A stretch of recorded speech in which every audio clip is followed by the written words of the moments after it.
이제 우리가 두 번에 걸쳐서 이 기독교 변증 책에 있는 챕터 중에서 성경에 관한 부분을 나누어서 살펴봤는데요. 오늘은 이제 하나님에 대해서 여러 가지 챕터 중에서 세 가지 챕터를 좀 살펴볼 거예요. 첫 번째는 이제 하나님이 존재한다는 것을 어떻게 알 수 있는가. 두 번째는 하나님은 어디에서 왔으며 태초 이전에는 무엇을 하셨는가. 세 번째는 삼위일체란 무엇인가. 그리스도인은 새 신을 섬기는 것인가에 대해서 같이 내용을 한번 살펴볼게요. 먼저 이제 하나님이 존재한다는 것을 어떻게 알 수 있는가에 대해서 알아볼까요? 자, 하나님은 과연 있는 것일까? 하나님이 실제로 있다라는 것을 우리가 어떻게 확신할 수 있을까를 한번 생각을 해보면 좋을 것 같아요.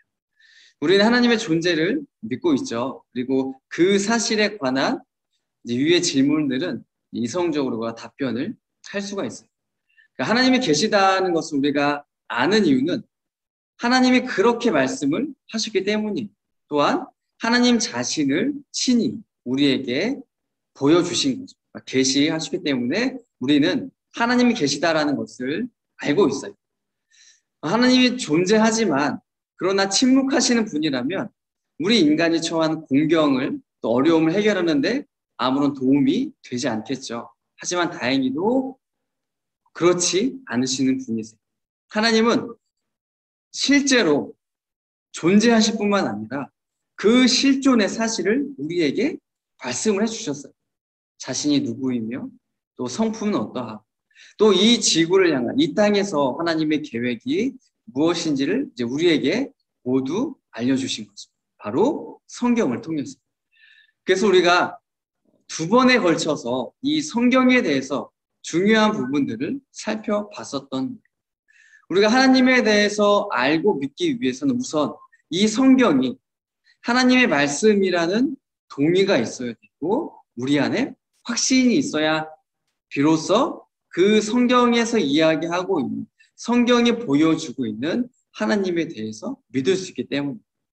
이미 살펴봤듯이 성경 스스로가 이 성경이 단순한 책 그 이상의 것임을 증명하고 있잖아요.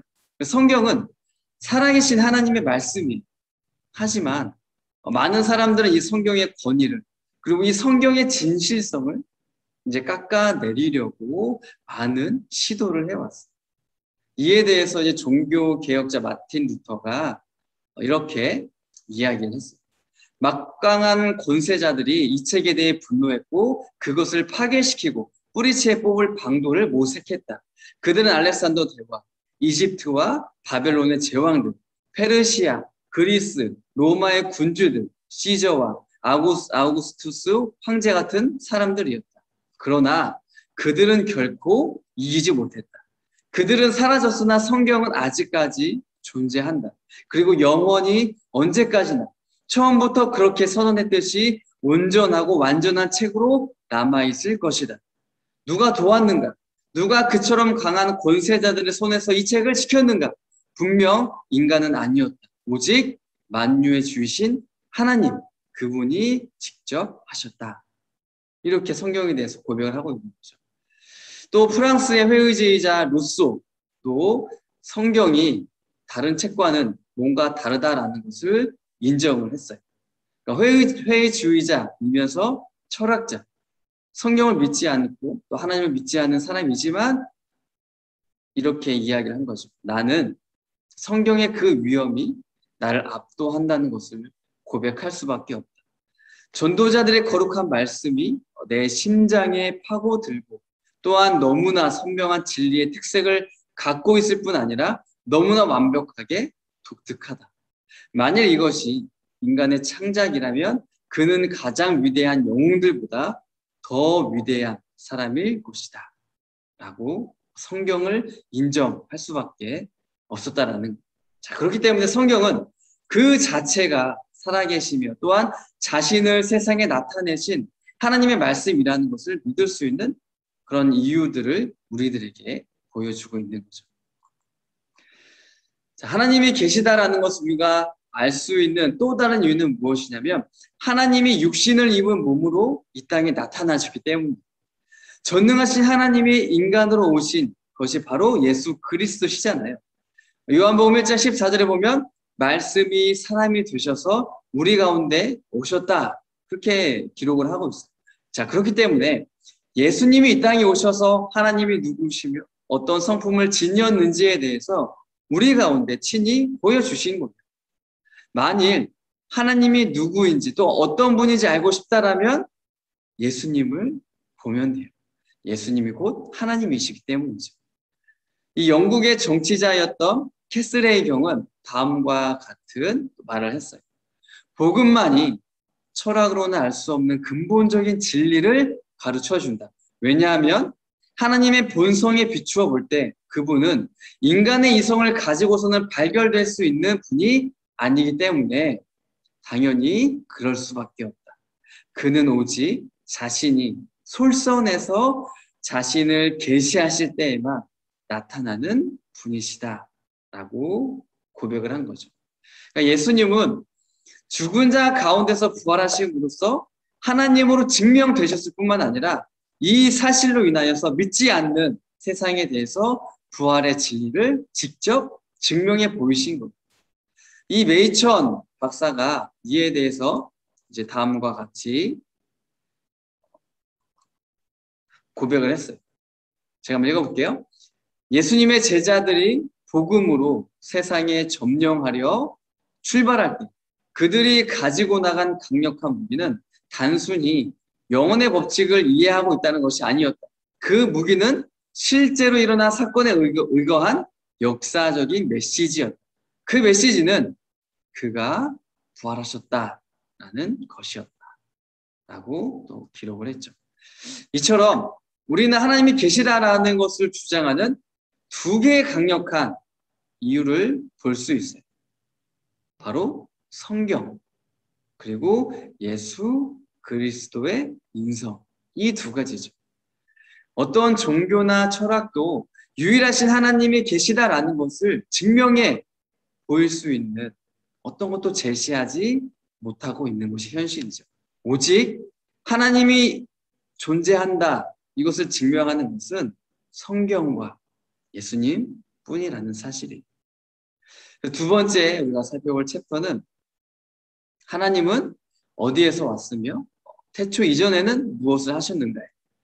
이런 질문들은 이제 하나님을 포함한 모든 것이 이제 시간과 공간의 한계를 벗어나지 못한다라는 생각. 즉, 시간과 공간의 바깥 영역에는 아무것도 없다라는 생각에서 나온 질문이죠.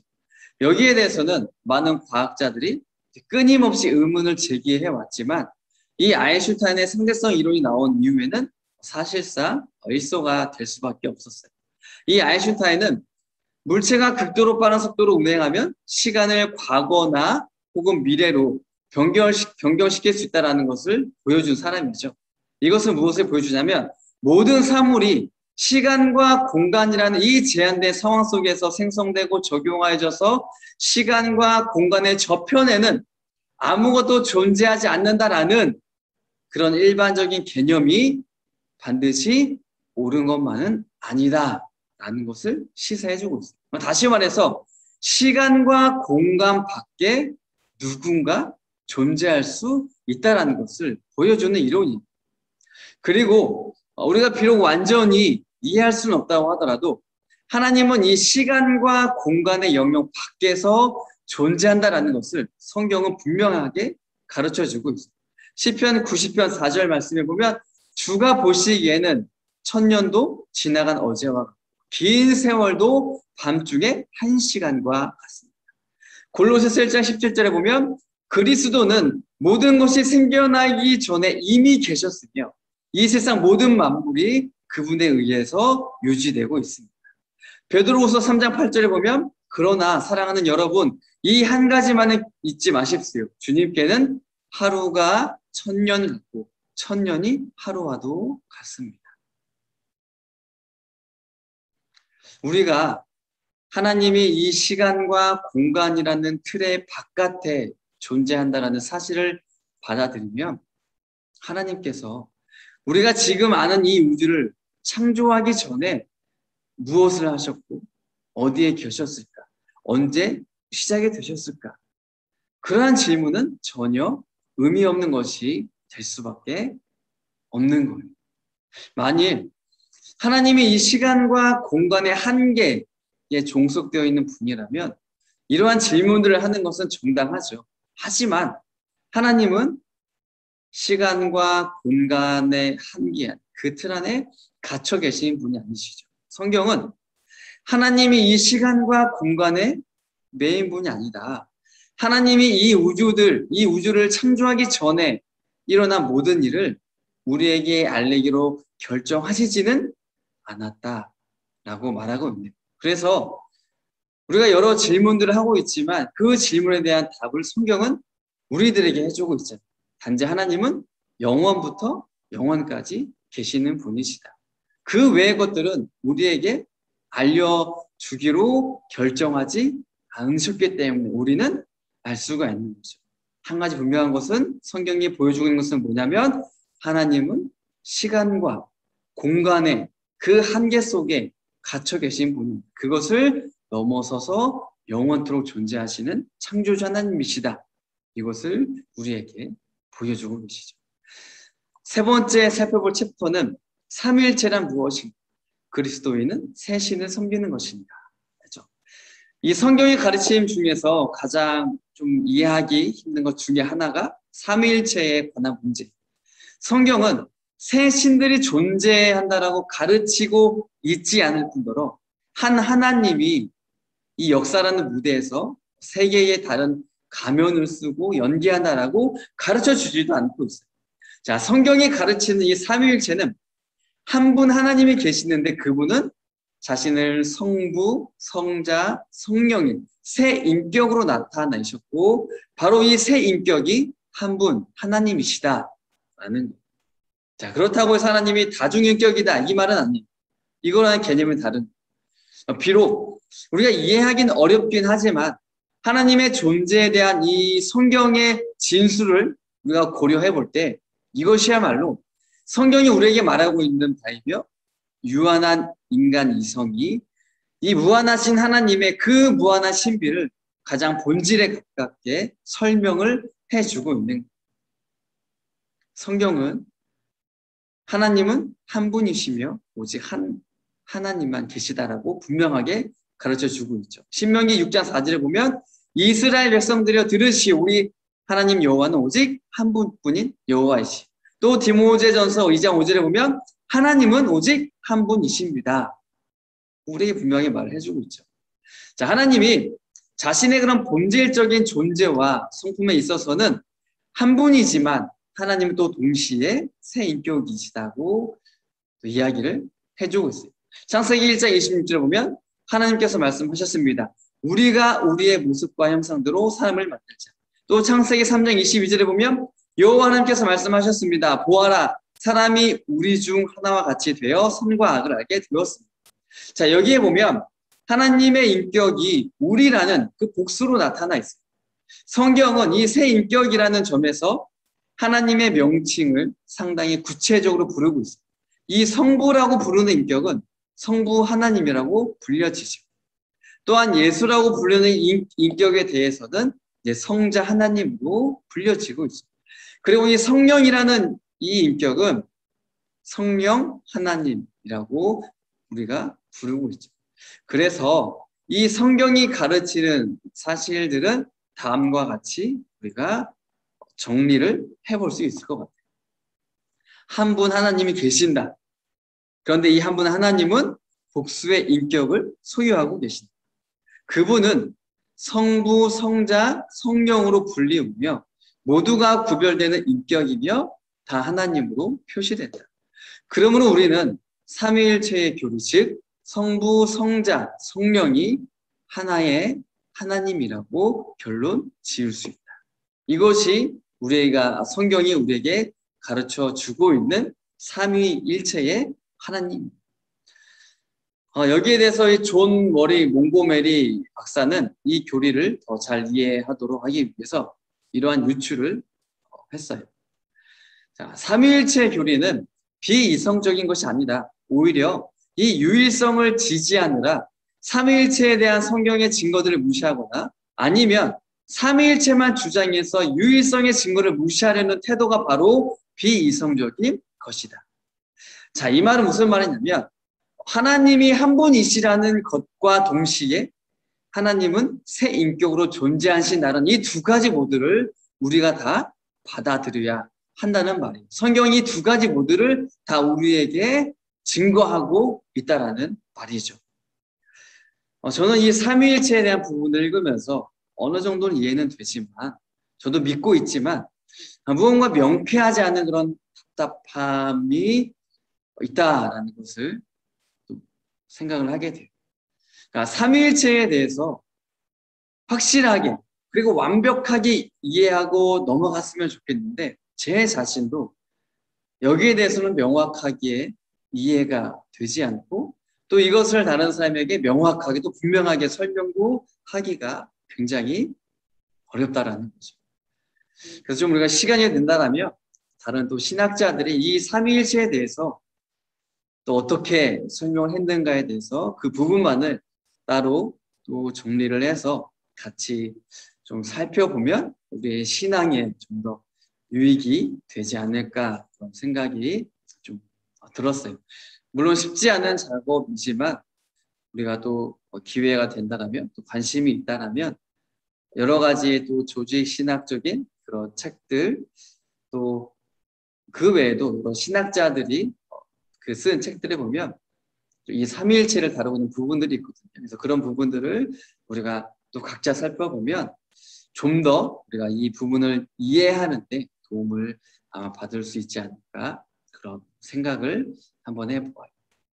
어쨌든 오늘은 우리가 기독교 반증 책에 기록되어 있는 이 하나님에 대해서 이제 세 가지 챕터를 나눴는데요.